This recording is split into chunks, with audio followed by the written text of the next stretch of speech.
Good day everyone, welcome to my channel. So in this video, we will talk about how to become a Java web developer. Before we start, I would like to say thank you so much to all my viewers, silent viewers, and supporters in my channel. Thank you for watching my videos.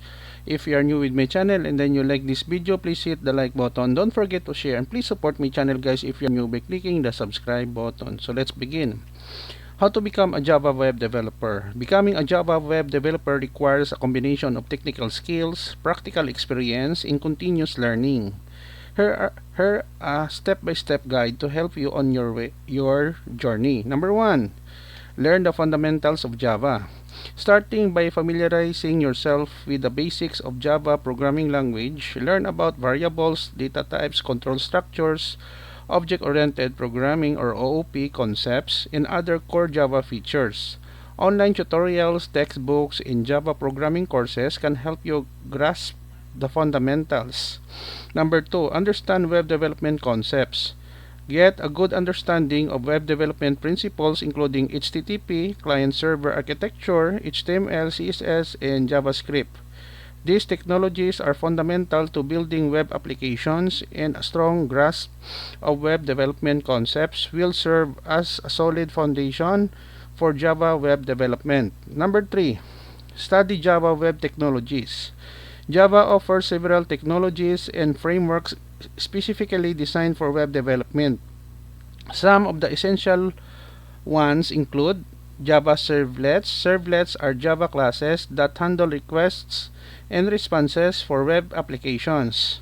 Study servlets to understand how to process HTTP requests and build dynamic web pages.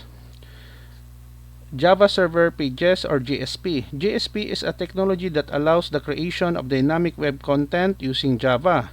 Learn how to combine Java code with HTML templates using JSP. Java Server Faces or JSF. JSF is a component-based web framework that simplifies building user interfaces for Java web applications. Familiarize yourself with JSF and its features. Spring Framework. Spring is a popular Java framework for building enterprise-level web applications. Study Spring MVC, which provides a model view controller architecture for developing web applications. Number 4. Build projects and gain experience. Hands-on experience is crucial for becoming a proficient Java web developer. Start building small projects to apply what you've learned and gain practical experience. Build a personal website, a simple e-commerce application, or a blog platform. These projects will help you understand the real-world challenges of web development and improve your skills. Number 5. Learn database integration. Most web applications requires interaction with a database for data storage and retrieval. Familiarize yourself with SQL or structured query language and learn how to connect Java applications to databases using JDBC or Java Database Connectivity. Additionally, explore Object Relational Mapping or ORM frameworks such as Hibernate or GPA Java Persistence API or Application Programming Interface for more efficient database integration. Number 6. Explore additional technologies. Expand your knowledge by exploring additional Java web development technologies such as RESTful APIs, web services, JSON, XML, parsing, and security frameworks like Spring Security. Number 7. Stay updated and continuously learn. Web development is a rapidly evolving field, so it's essential to stay updated with the latest advancements.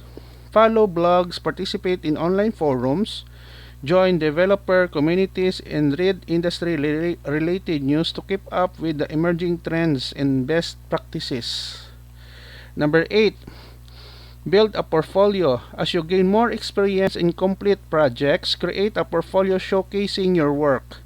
Include descriptions, code samples, and any relevant details about your projects. A portfolio will demonstrate your skills and help you showcase your expertise when applying for jobs. Number 9. Consider certification. While not mandatory, obtaining relevant certifications can boost your credibility and increase your chances of landing a job.